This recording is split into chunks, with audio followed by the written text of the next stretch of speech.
baada ya kuwasilisha kesi ya kupinga matokeo ya uchaguzi yaliyompa ushindi Daktari William Samoei Ruto. Raila Amolo Odinga, anayepeperusha bendera ya muungano wa Azimio One Kenya Alliance, aliwahutubia wanahabari katika ukumbi wa KICC na kusema kuwa muungano huo una uhakika kuwa mahakama ya upeo utabatili ushindi wa Daktari William Samoei Ruto ambaye ni rais mteule. Haya ndo baadhi ya mambo aliyoyasema Raila Amolo Odinga. Na niombe sasa sote tusimame tunapomkaribisha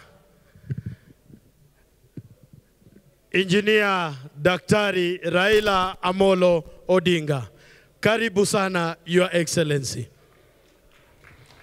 Ladies and gentlemen, we have a statement to release as the leadership of Azimio la Umoja One Kenya movement, following the filing of the presidential election petition at the Supreme Court of Kenya today, August 22nd, 2022.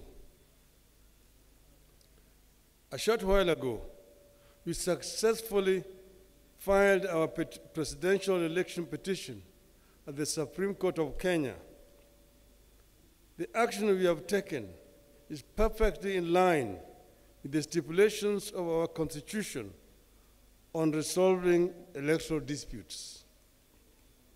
It affirms our deep belief in constitutionalism, the rule of law, and a peaceful resolution of disputes, including high-stakes ones, like the presidential election.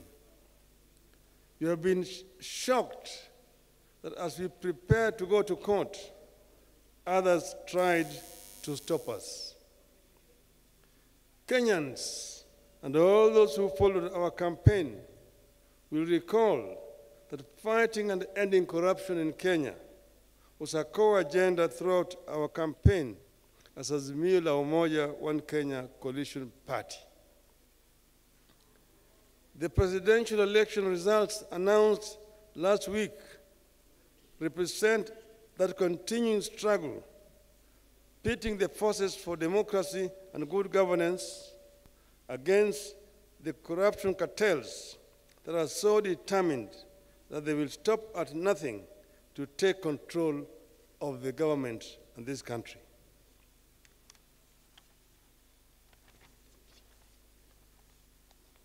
This is a do-or-die battle for the corruption cartels who have everything to lose should the forces of democracy take over.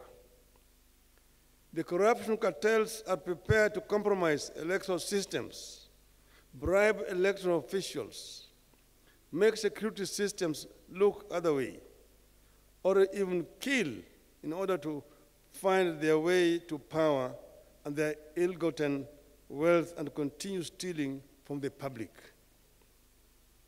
We believe this is what happened in this election. For the sake of Kenya's future, the corruption network must not only be stopped, it must also be crushed.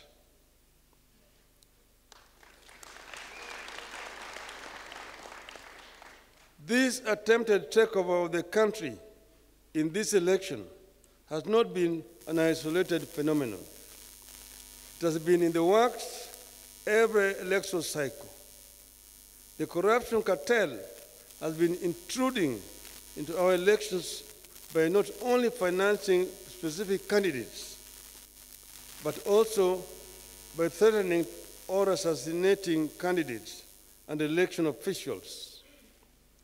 The corruption cartels have steadily been moving into manipulating electoral demands and suppressing the participation of voters who support rival political formations.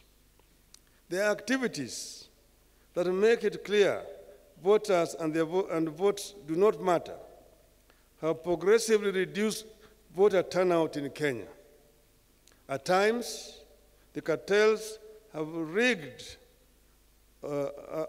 triggered intense conflict between security forces and themselves as they strive to compromise elections.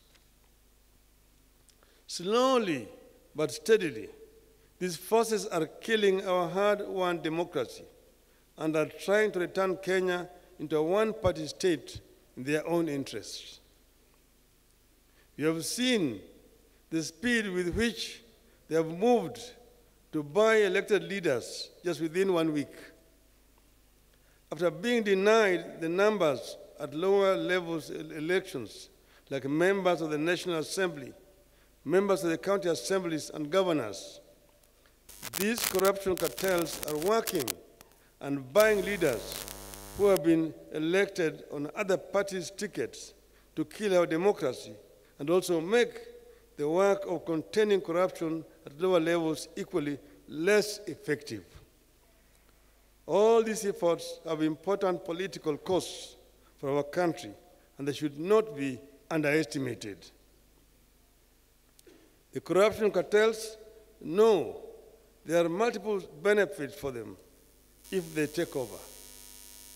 Their members dealing in illegal drugs will thrive through greater ease in the transportation and distribution of drugs throughout the country.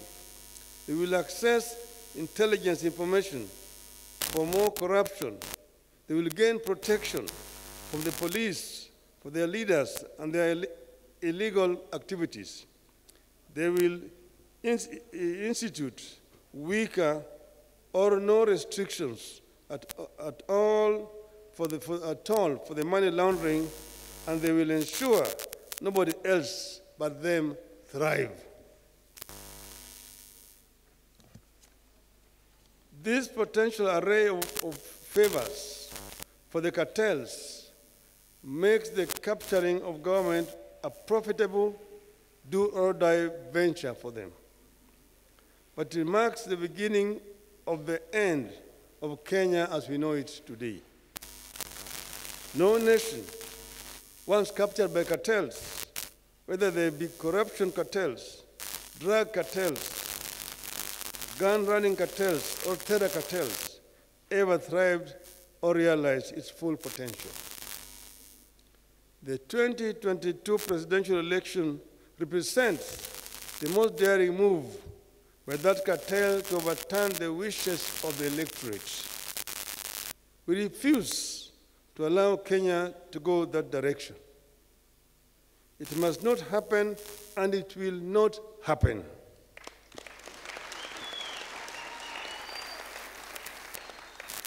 This is what the steps we have taken today and the ones we will take going forward are all about. To stop the corruption cartels from getting to the heart of our nation and government. The presidency, and to stop the corruption cartels from jeopardizing electoral health and democracy in our country. Otherwise, we'll have no country.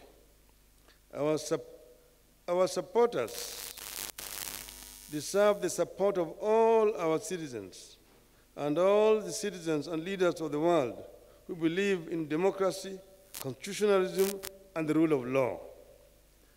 This is the time to walk the talk.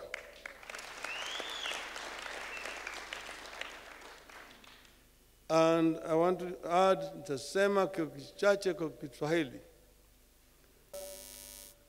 Kesi yetu mbele ya mahakama kuu taifa letu juu ya yale janga ambayo imefanyika katika uchaguzi ambayo tumefanya wiki mbili iliyopita. Tuna hakika ya kwamba tuko na ushahidi wa kutosha ya kuonyesha kwamba sisi ndio tulishinda uchaguzi huu.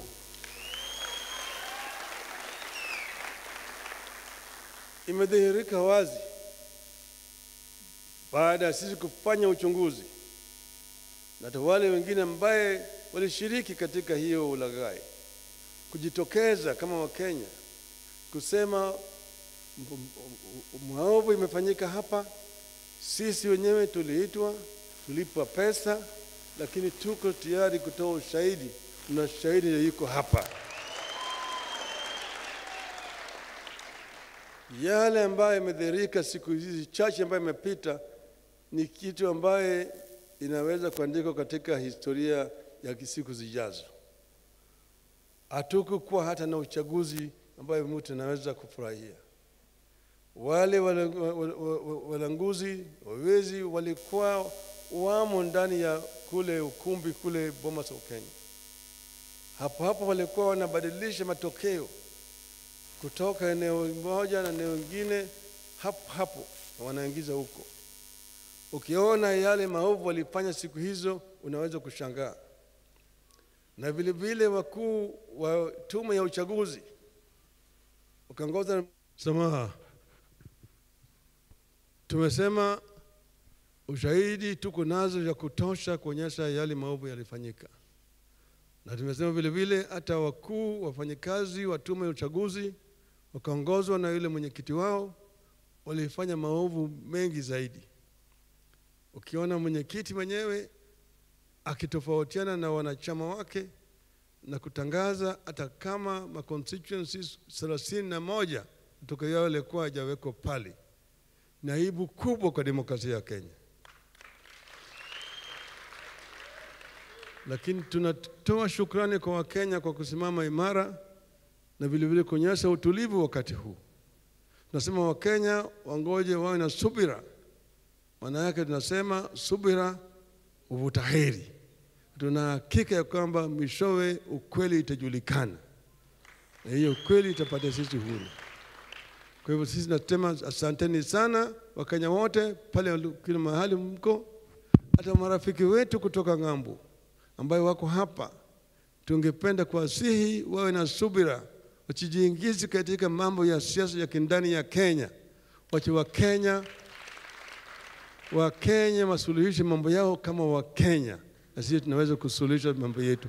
Asanteni sana, Mungu awabariki, Mungu ibariki Kenya. Asante sana.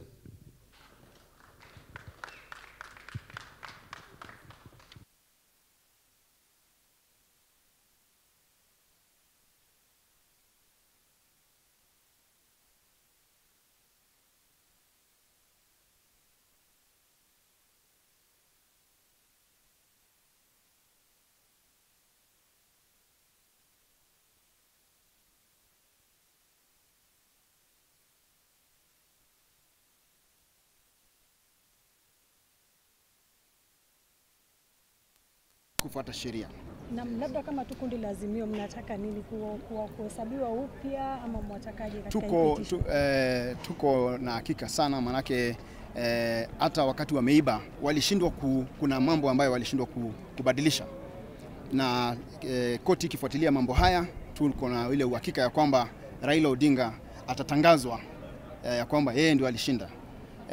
Na utaona ya kwamba walijaribu kuiba kwa siku 3 mfululizo, na hata baada ya siku 3 mfululizo ile margin ambayo walijaribu ilikuwa ni ndogo sana.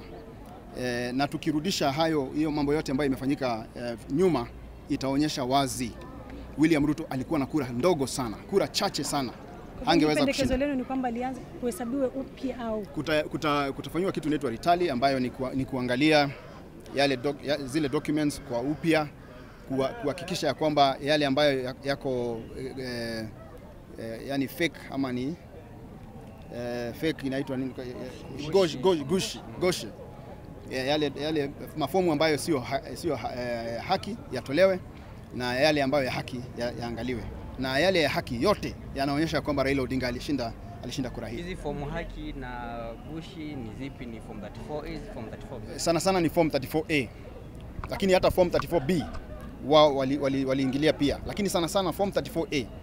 Tuko na form zile zilitoka kwa ground, kwa agents kwa ground, ambazo zinaonyesha karibu kwa kila polling station, sana Mount Kenya na kule Bonde la Ufa, Bomet na kwingine, walikuwa Raila Odinga akipata 200 wanaweka 20, akipata 106 wanaweka 06.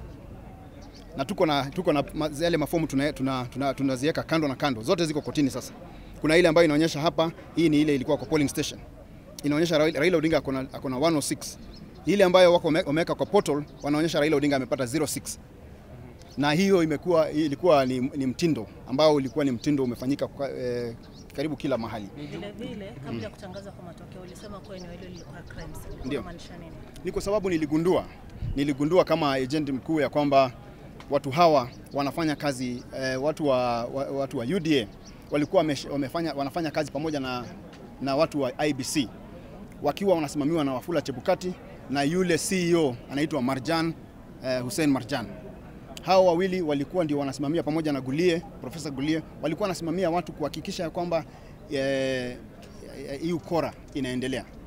Na si vema ya kwamba nilikuja kuonekana nilikuwa naongea ukweli, lakini hiyo ndio ilikuwa inafanyika. Wakili, ningependa kujua ukisema hizi form 34B na hizi zenye ni gushi fika, ningependa kujua ni jumla takriban ngapi hivi zenye kwa sasa tumepata fomu yale ambayo tumeziweka kotini, manake kwa sababu ya muda lakini tuko na fomu zaidi pengine hata ya unaona zile makatoni tumeziweka kotini ni maelfu ya mafomu.